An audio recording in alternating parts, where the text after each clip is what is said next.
This is the E7 chord. Hi, my name is Tom Fontana from TheGuitarLesson.com, and today we'll be learning the E7 chord.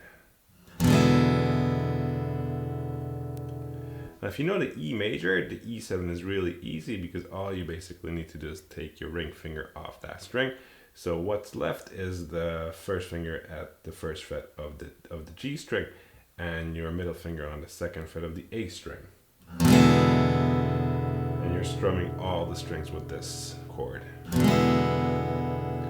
And whenever you learn a chord, you want to pick out each string one by one to make sure you don't have any strings buzzing or any dead notes. And in case you do, just make sure your fingers are arched up like that. Your fingers are close to the metal fret wire right there, and they're not touching any adjacent strings.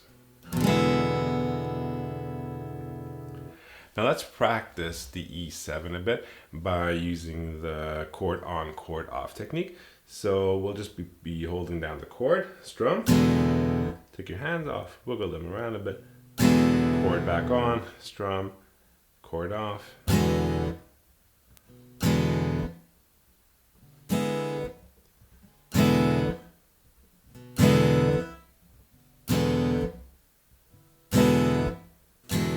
So that's a really good way to learn new chords. Your aim here is to put that chord shape onto your fretboard right away without really looking for the strings or the frets, okay?